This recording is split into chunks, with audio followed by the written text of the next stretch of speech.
Hey guys, it's Steven here, also known as Gaming Evaluation. If you guys have seen my previous videos, you know I own this keyboard right here, the Equinix OG80, a keyboard that I'm very happy with. I believe it costed me somewhere near $300 Canadian, which is, closer to 200 and something dollars in US. Don't know the exact amount, but it's a nice keyboard. Obviously, the features that are really running for it are the RGB is amazing. I love the shape and design of the keyboard and the keycaps. The transparent case is very cool. The fact that they hide the dongle inside the keyboard is a very, very cool addition. If I had to go over some cons, this wire did not come with the keyboard. I had to get one custom made because it came with a blank white USB-C cable. Didn't have any, no coiled cable, nothing like that. So that was one negative part. If I had to go into some of the other negative parts, it doesn't have any feet, so you can't adjust the height. It just comes at the height that it is, which honestly isn't a problem. It's a pretty good keyboard.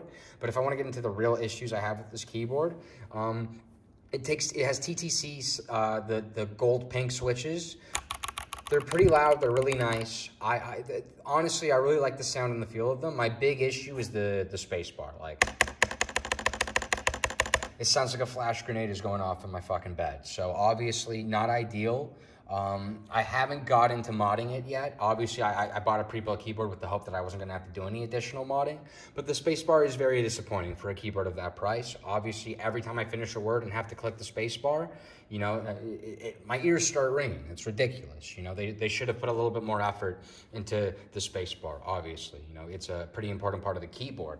But let's go take a look back at the KT68 Smart Screen. This isn't the normal KT68. Make sure when you're ordering it, if you want this version, it's got to be the Smart Screen version. It is more expensive than the base model, and it is very, very hard to get right now. The only company I know that has it in stock at the moment is WhatGeek. I think they're relatively new in the keyboard industry. They're one of the companies that, essentially gets all the keyboards that are manufactured in China and sells them globally. I live in Canada. They've been absolutely amazing. They put so much extra packaging around the actual box they sent me to make sure the keyboard came safe. There's no sponsor or anything like that. They gave me a discounted price for Black Friday. Any questions I had, any help I needed, they were there. They consistently answered me on Instagram.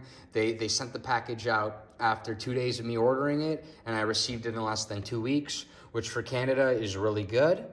And let me get a little bit more into the keyboard. I just wanted to thank WhatGeek again. Honestly, it was an amazing company. If you're looking to get a keyboard and it's manufactured out of China, this is definitely the company I would go through, especially if you're in Canada.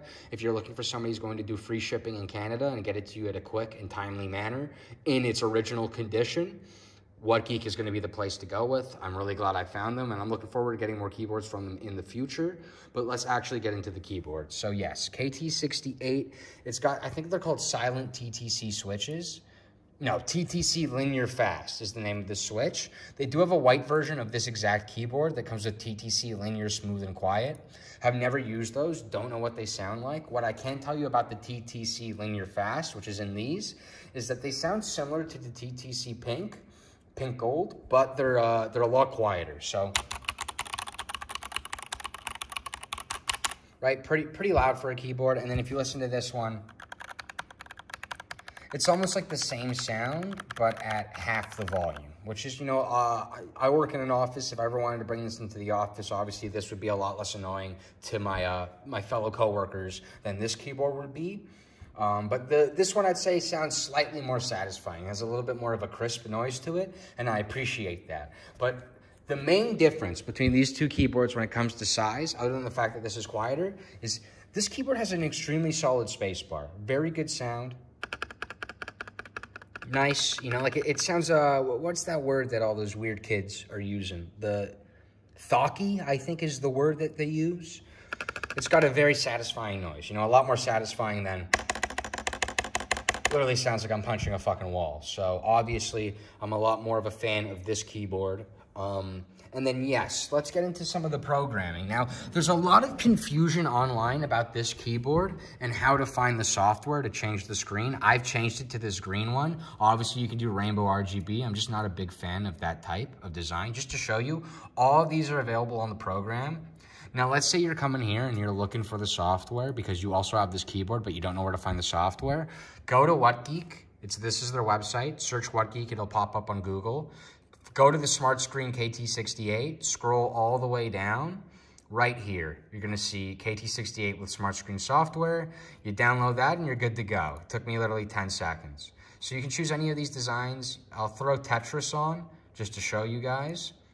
I do have one negative with the Tetris design and some of the other designs that have free space.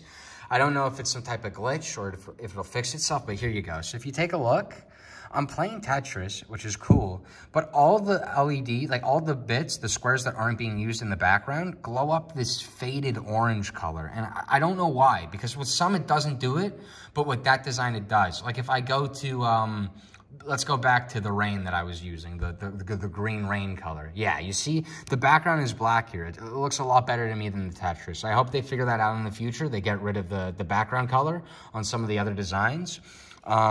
Some other cool things is, you know, you can custom, you know, any part of this keyboard, any configuration. You can add macros, you can change the keys, you can change the level of the light, like the brightness, the speed of the changing of the colors.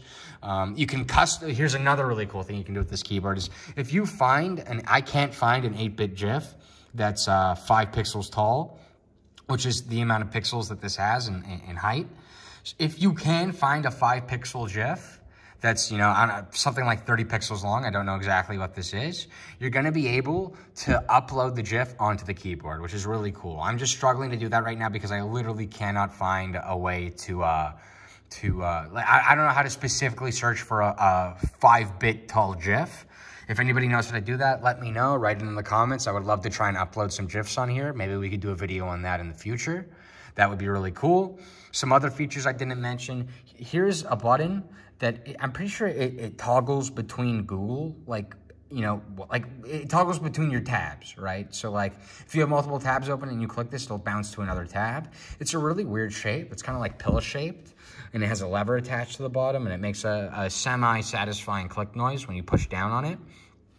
Over here, you see that light down there? That indicates, I think, that this keyboard's plugged in so that it doesn't need to use its battery. If I took that off, then the colors would change. It's a very weird setup they have here. This has got to be my least favorite part of the keyboard. The fact that the Bluetooth, the caps lock, and the battery life are all dictated on this screen. I just don't understand why they wouldn't have got rid of every section here. I mean, nobody really needs a dedicated button to change tabs. What they could have done is made the screen longer, and I think aesthetically it would have looked a lot nicer. I'm just not a big fan of the font or just like the black glossy panel. It kind of makes the keyboard look cheaper than it really is. And I'd love to see if they do another version of this keyboard, they should definitely make that LED strip go across the whole length of the keyboard, and they should get rid of everything in this top section. They should just make this look like this.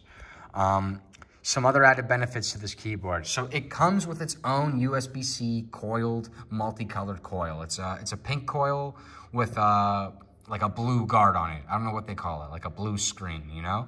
Like this one's green on green, this one's pink on blue. It's got a very kind of cool metallic look to it. Obviously, it's not the best quality. It doesn't have one of these like hooks to it, like whatever it's called, the aviator.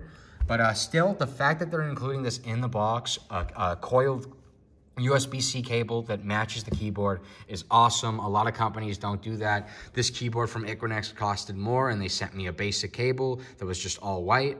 So obviously, I like to see that. You know, it shows that they seem to care a little bit more, in my opinion. So yeah, I'm a big fan of this. Oh, forgot to mention one thing. We're almost at the 9-minute mark. My apologies for this long video, but here we have a volume knob right on the side here. Very cool. You don't see those often, and I love knobs, so it's cool to finally have one on the keyboard. I haven't had a keyboard with a knob before. Again, what I think they should do in the future is they should probably clear this out, and if you're gonna save any room here, put a knob up here instead of whatever the hell this pill-shaped toggle is. It does have a Bluetooth option. If you go Bluetooth, you can plug the dongle into here. Like this is the USB-C dongle. It comes in this little device.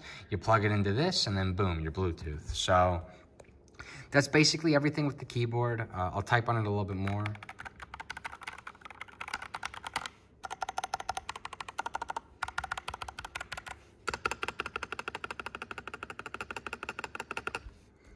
Oh, another thing about this keyboard is it has adjustable feet. This keyboard doesn't.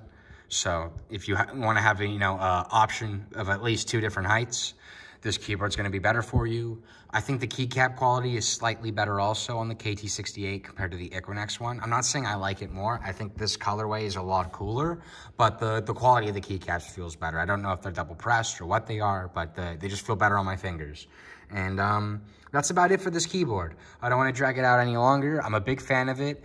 It's relatively fairly priced. You know, I paid around $220 Canadian for it, I think. I paid $170 US with free shipping. So I'm not mad about that. And let me know what you guys think.